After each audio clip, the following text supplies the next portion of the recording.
Hello dear students, I am Vinita Verma from target TGT home science. आप सभी लोग अच्छे होंगे, यही उम्मीद करती हूँ। और आप लोगों को आपकी जो भी आगामी परीक्षा है उसके लिए बहुत बहुत शुभकामनाएं। और ये जो है हमने सोचा कि किस तरह से इतने कम समय में पूरा सिलेबस रिवाइज कर पाएँ, तो ये हम जो है सीरीज चला रहे हैं 50-50 क्वेश्चन की, जिसमें आपका जो है पूरा सिलेबस 40 दिन या 45 दिन में पूरा रिवाइज हो जाएगा वन लाइनर क्वेश्चन की तरह।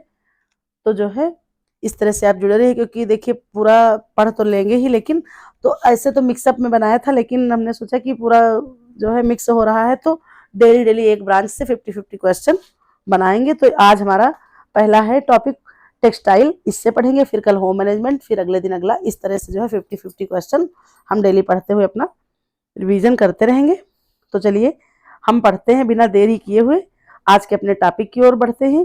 टेक्सटाइल में हमारा पहला प्रश्न है, कपास में सेलुलोज की संरचना का क्या आधार है, या कह सकते हैं कि किस फॉर्म में होती है, तो क्रिस्टलीय फॉर्म में होती है। ठीक है, सेलुलोज। फिर अगला प्रश्न है, रेयान किससे प्राप्त होता है, तो रेयान सेलुलोज से प्राप्त होता है। लेकिन रेयान ये है कि ये कह सकते हैं कि अर्ध सिंथेटिक में आता है, आधा इसमें जो है 50% जो है सेलुलोज और 50% अन्य चीजें केमिकल्स वाली होती हैं।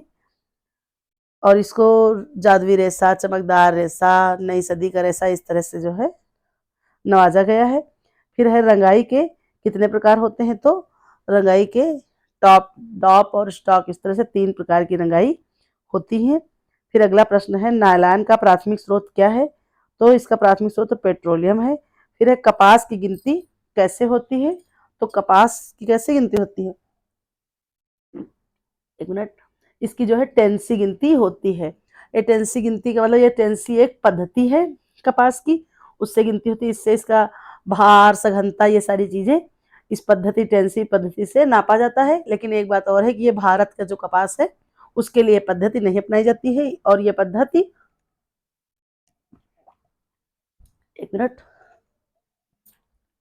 ये पद्धति जो है शायद अमेरिका में जो कपास होता है उत्पादन किया जाता है, उसकी जो है सघनता को यानी चीजें नापने के लिए इस पद्धति का उपयोग किया जाता है। फिर अगला प्रश्न है, पॉलिस्टर का मोनोमर क्या है, तो इसका आंसर हो जाएगा टेरेफेथलिक एसिड। फिर अगला प्रश्न है हमारा, रेशम में रेशे जो होते हैं उसमें कौन सा प्रोटीन पाया जाता है, ये रेशम में कौन सा प्रोटीन पाया जाता है, तो उसमें सेरेसिन प्रोटीन पाया जाता है। और क्या होता है, पैक्टिन गोंद पाया जाता है। और इसकी जो है कह सकते हैं कि आप कह लीजिए रेशम का जो पालन होता है कीड़ा, इसकी आपने पूरी कहानी पढ़ी है।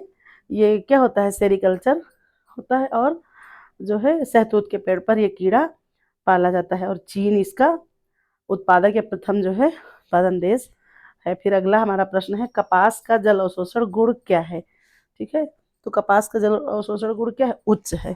कपास जो है बहुत ज्यादा जल अवशोषण क्षमता रखता है। फिर अगला प्रश्न है, ऊन का तापीय चालकता क्या है, तो ऊन की तापीय चालकता जो है बहुत ही निम्न है अन्य देशों की अपेक्षा। फिर हमारा अगला प्रश्न है, कौन सा कपड़ा जल प्रतिरोधी होता है, तो पॉलिस्टर। और जैसे भी जितने भी सिंथेटिक रेशे होते हैं वो जल प्रतिरोधी होते हैं। फिर अगला है प्रश्न हमारा, कृत्रिम रेशों का आविष्कार कब हुआ, तो ये जो है 20वीं सदी में कृत्रिम रेशों का आविष्कार हुआ। फिर है अगला प्रश्न, सिंथेटिक रेशों का प्राथमिक गुण क्या है, तो इसका हमारा करेक्ट आंसर हो जाएगा मजबूती, क्योंकि जितने भी सिंथेटिक रेशे हैं उसमें भाई हमें कृत्रिम चीजें डालनी है, तो वो रेशा स्वाभाविक सी बात है कि मजबूत होगा। और कह सकते हैं कि वो फिलामेंट में होगा, क्योंकि उसकी लंबाई, चौड़ाई, ये सघनता, घनत्व, तो हर चीज हमारे ऊपर, या स्पिरिट के छिद्र होते हैं उनके द्वारा। और जो प्राकृतिक रेशे होते हैं वो भाई प्राकृतिक तरीके से प्राप्त किए जाते हैं, तो उनमें हम ज्यादा कुछ भार, चमक में वृद्धि कर सकते हैं, लेकिन फिर भी इतना नहीं कर सकते। इसलिए जितने भी सिंथेटिक रेशे हैं वे अधिक मजबूत और टिकाऊ होंगे, और वो फिलामेंट में नापे जाते हैं। और जितने भी प्राकृतिक हैं वो किस में नापे जाते हैं, वो आपके स्टेपल में नापे जाते हैं, छोटे छोटे तंतुओं को जो है जो स्टेपल कहते हैं। कपास हमारा, और ये जो प्राकृतिक में रेशम, ये अपवाद है, रेशम प्राकृतिक रेशों में रेशम जो है फिलामेंट में आता है, ये आप ध्यान रखिएगा। फिर अगला प्रश्न है, कपास का जो है परिपक्वता सूचकांक क्या है, तो क्या है इसका सूचकांक, 0.7 से लेकर के 1 तक का इसका सूचकांक है। फिर अगला हमारा प्रश्न है, रेशम उत्पादक प्रक्रिया का नाम बताइए। ये कह सकते हैं रेशम उत्पादन प्रक्रिया या रेशम पालन, जो हमने अभी बताया है ऊपर प्रश्न में, तो सेरिकल्चर इसका नाम है। ये जान लीजिए, शहतूत के पेड़ पर कीड़े पाले जाते हैं और ये रेशम भी कई प्रकार का होता है, जंगली होता है और प्राकृतिक होता है, स्वनिर्मित है, स्वकर्ता, इस तरह से कई प्रकार का रेशम होता है। ये हमारी आप जो प्लेलिस्ट बनाई है हमने, उसमें जाइए तो सारी जो है थ्योरी क्लास से पढ़ी हैं और भी अन्य चीज़ें हैं, उसमें भी आपको मिल जाएंगे सारे जो है जितने भी रेशे हैं, प्राकृतिक और सिंथेटिक सारे, वो सारी चीज़ें। फिर है निटवेयर की संरचना क्या होती है, इसका क्या अर्थ है, तो बुना हुआ, इसका तात्पर्य होता है बुना हुआ। फिर है ऊन का प्राकृतिक रंग क्या है, तो ऊन का प्राकृतिक रंग क्या होता है, सफेद होता है। फिर अगला है प्रश्न हमारा, फाइबर के तन्य गुण को क्या कहते हैं, तो इसको कहते हैं इलास्टिसिटी। ठीक है, यानी कि जैसे हम खींचते हैं, उसके खिंचाव को, तन्यता को जो सह सकता है, वो कौन सा गुण है, इलास्टिसिटी इसको कहते हैं।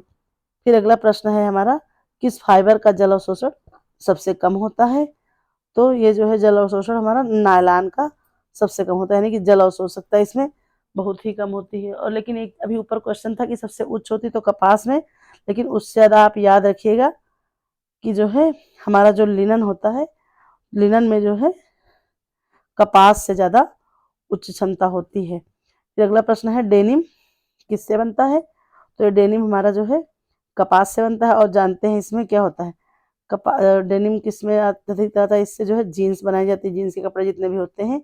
और इसका कलर क्या होता है, लगभग काला जो है और नीला अधिकतर आपको देखने को मिलेगा। और ये ट्विल बुनाई से बनता है और इसका ऐसा ये तिरछा प्रभाव देखने को मिलता है। ये आप जो है ध्यान रखिएगा। और ट्विल बुनाई से डेनिम बनाया जाता है। कुछ चीज़ें हैं ये बिल्कुल जो है नोट करने वाली हैं। फिर अगला है, ऊन के कतरने की प्रक्रिया को किस नाम से जाना जाता है, ऊन के कतरने की प्रक्रिया को तो सियरिंग कहते हैं इसको, है ना। और ये सियरिंग क्या है, जो जैसे कि हो गया आपका, ये आप कह सकते हैं भेड़ हो गया, खरगोश हो गया,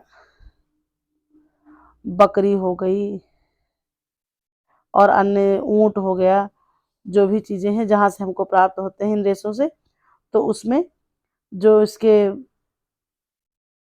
क्या कहते हैं, बालों को जो हम कतरते हैं, तो उस प्रक्रिया को क्या कहते हैं, बालों को जो उतारना ही सियरिंग कहलाता है। फिर है, डाई फिक्सेशन के लिए कौन सा केमिकल उपयोगी होता है, तो इसके लिए सोडियम सल्फेट उपयोगी होता है। एक मिनट।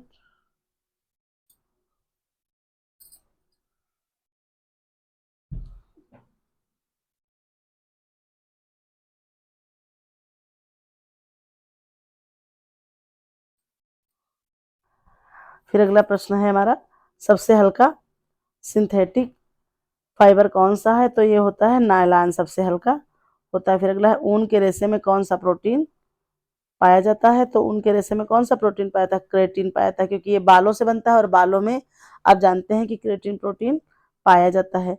फिर अगला है हमारा प्रश्न, पॉलिएस्टर का उपयोग क्यों किया जाता है, तो ये मजबूती के लिए किया जाता है ना। पॉलिएस्टर जो रेशा है ये बहुत ही ज़्यादा मजबूत है, इसलिए इसका उपयोग किया जाता है। फिर है, स्पेंडेक्स का मुख्य गुण क्या है, तो स्पेंडेक्स का मुख्य गुण क्या है, लोचमयता, है ना, लोच कह सकते हैं या लोचमयता। तो ये जो है, जो आपका स्पेंडेक्स है इतना ज़्यादा मतलब लचीला होता है, इतना खिंचाव वाला होता है कि इसे ऐसे बिल्कुल खींचते जाते हैं और बहुत ज़्यादा एक खिंचता, इस बहुत ज़्यादा तन्यता को सह लेता है। और जो अंडर गारमेंट्स बनते हैं और स्पोर्ट्स वाले या और भी कपड़े हैं, तो ये उसी से बनाए जाते हैं, स्पेंडेक्स से। बहुत ही ज़्यादा ये मजबूत कपड़ा होता है और लोच बहुत होती है इसमें। फिर अगला है, कपास के बिनौले अलग करने की मशीन को क्या कहते हैं, तो इसको क्या कहते हैं, जिन कहते हैं ना। ये जिन मशीन क्या करती है, जैसे हम कहते हैं गिनिंग प्रक्रिया होती है, तो इसी में क्या होता है, कपास से बीजों को अलग करते हैं बिनौलों से, जो जल्दी जल्दी, वही जो है गिनिंग प्रक्रिया होती है। और ये मशीन कौन सी है, जिन मशीन आ गई, इसलिए इसका कार्य बहुत ज़्यादा सरल हो गया। फिर है, फाइबर की स्थायित्व क्षमता क्या है, तो स्थायित्व क्षमता क्या है, उसकी ताकत। कोई भी जो है फाइबर है, उसकी ताकत ही उसकी स्थायी क्षमता है। अगर वो मजबूत ही नहीं है तो भी बेकार है। फिर इसलिए अगला प्रश्न है, किस फाइबर में प्राकृतिक चमक होती है, तो ये देख लीजिए, रेशम। रेशम में हमारे क्या होती है, प्राकृतिक चमक होती है। फिर अगला है जूट का उपयोग कहाँ होता है, तो जूट का उपयोग कह सकते हैं हम बोरी बनाने में होता है, लेकिन जो है रस्सी बनाने में और भी अन्य चीजें हैं उसमें भी होता है। फिर अगला प्रश्न है ऊल मार्क किसका प्रतीक है, तो ये ऊल मार्क किसका प्रतीक है, शुद्ध ऊन का, यानी कि जो भी हमारा शुद्ध ऊन है उसका प्रतीक है। फिर अगला है सिंथेटिक रेशों में बिजली उत्पादन क्यों होता है, ये आपने देखा होगा कभी कभी गर्मियों में लेटिए छत पे या अंधेरा हो एकदम बिल्कुल, वहां पे देखिएगा जब चादर और पैर से रगड़िए या आपस रगड़ होती घर्षण, तो क्या होता है चिंगारी टाइप में निकलती, लगे कि अरे कुछ जल रहा है, कुछ चिंगी निकल रही है। हमने देखा है ये खुद प्रत्यक्ष अपनी आंखों से, मेरे बच्चे तो एकदम से चिल्लाने लगते थे कि अरे मम्मी, अरे ये जो है देखिए बिल्कुल इसमें से चिंगारी निकल रही है। तो ये क्या होता है, किस कारण होता है, स्थैतिक चार्ज के कारण होता है। जब घर्षण आपस में होता है तो उसमें से चिंगारी निकलती है। ये सारे सिंथेटिक रेशों में होता है, ऐसा जो है जो प्राकृतिक रेशे होते हैं उनमें देखने को आपको नहीं मिलेगा। फिर अगला प्रश्न है रेयान को किस प्रकार का रेशा माना जाता है, तो ये जो है अर्ध सिंथेटिक होता है, क्योंकि इसमें क्या होता है 50% सेल्यूलोज होता है और 50% रासायनिक चीजें होती हैं, दोनों चीजें मिली हुई होती है, इसलिए इसको अर्ध सिंथेटिक कहते हैं। इसमें 50% तक का सेल्यूलोज और 50% क्या होता है केमिकल मिला होता है, दोनों चीजों को मिला करके ये बनता है रेयान। इसको जादुई रेशा, चमकदार रेशा, इसकी चमक कम करनी पड़ती है और जो है 20वीं सदी का एकदम चमत्कार ऐसे करके बहुत से नामों से नवाजा गया है। फिर अगला है ऊन का रंग स्थायित्व तो कैसा होता है, तो मध्यम होता है, इस जो है मध्यम होता है, बहुत ज़्यादा तीव्र नहीं होता है। इसको बढ़ाने के लिए इस पर अनेक प्रकार की परिचर्याएं की जाती हैं। फिर अगला है हमारा प्रश्न पॉलिएस्टर जो का रंग जल्दी क्यों नहीं उड़ता, रासायनिक स्थायित्व के कारण, क्योंकि देखिए ये पॉलिएस्टर हमारा केमिकल या कह सकते हैं रासायनिक रेशा भी है या फाइबर है, और इस पर जो प्रक्रियाएं बहुत ज्यादा की जाती है रासायनिक होती है और वो अपनी मजबूती लिए होती हैं। फिर अगला है कपास का उच्चतम उत्पादक देश कौन सा है, तो कपास का उच्चतम उत्पादक देश कौन सा है, तो ये हो जाएगा भारत। भारत में क्या होता है बहुत ज्यादा उत्पाद होता है कपास का, लेकिन ये निर्यात बहुत ज्यादा नहीं करता है। आप सोचेंगे कि अगर निर्यात आ जाए, तो आपने पढ़ा था कि उच्चतम तो निर्यात भी, लेकिन निर्यात क्यों नहीं होता, इसका भी रीजन ये है कि यहाँ पर उससे क्या हो जाता है कपास का कह सकते हैं उपयोग, हम कह सकते हैं कि हम उत्पादन तो करते हैं लेकिन हमारे देश में बहुत ज़्यादा इसका क्या होता है कह सकते हैं मतलब इतना ज़्यादा उपभोग कर लिया जाता है कि इतना ज़्यादा हम निर्यात नहीं कर सकते। फिर हमारा अगला प्रश्न है गर्मियों में कौन सा कपड़ा आरामदायक होता है, तो ये आप सभी लोग जानते हैं कि कपास सबसे ज़्यादा आरामदायक होता है। फिर अगला प्रश्न है ऊन में किस प्रकार की गंध होती है, तो सभी जानते हैं ऊन क्या है, एक जो है रासायनिक रेशा तो है नहीं, ये आपका प्राकृतिक में वनस्पत जगत से आए सॉरी प्राणी जगत से आएगा और बालों से प्राप्त होता है, इसलिए जो है पशुवत सी इसमें महक आती रहती है, गंध आती है। कह सकते हैं सिंथेटिक रेशे में आग जल्दी क्यों पकड़ती है, पॉलीमर संरचना के कारण। इसकी जो सिंथेटिक रेशे होती है इसकी संरचना कैसी होती, पॉलीमर संरचना होती है, इसलिए ये जल्दी से आग पकड़ लेते हैं। फिर अगला है कपास किस मौसम में उगाया जाता है, तो ये खरीफ के मौसम में उगाया जाता है। हम कह सकते हैं इसके लिए कैसी मिट्टी, काली मिट्टी, समशीतोष्ण जलवायु आवश्यकता होती है, काली भुरभुरी मिट्टी में उगाया जाता है कपास, है ना। फिर जो है हमारा अगला प्रश्न है निटोवर किस मशीन पर बनता है, तो ये जर्सी की मशीन पर निटोवर बनता है। इस तरह से हमारी आज की सीरीज कंप्लीट होती है क्वेश्चनों की। फिर हम मिलेंगे अपने कल नेक्स्ट टॉपिक पर, जो कि हमारा होगा होम मैनेजमेंट या कोई अन्य भी हो सकता है। अभी हमने जो है पीडीएफ बनाई नहीं है, वैसे हमें लगा कि शायद इस तरह से हम डेली डेली रिवीजन करेंगे।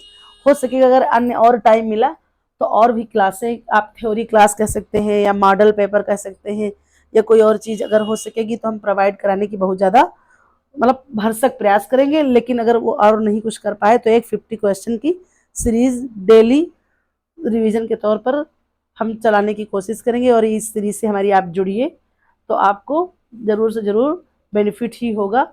आप पूरा दिन जैसे हम सीरीज चला रहे हैं तो उसका जो है आपको कह सकते हैं कि नोटिफिकेशन आपको मिल जाएगा हमारे चैनल पे, कम्युनिटी पोस्ट में हम आप जो है सब्सक्राइब करिए और बेल आइकन प्रेस कर दीजिए, तो इस तरह से आपको नोटिफिकेशन भी मिल जाएगा। कम्युनिटी पोस्ट पर ज़रूर डाल देंगे। अगर कोई अन्य चीज़ें होंगी, कुछ पढ़ना होगा तो प्लीज़ आप जुड़िए और अपने सजेशन हमको बताइए।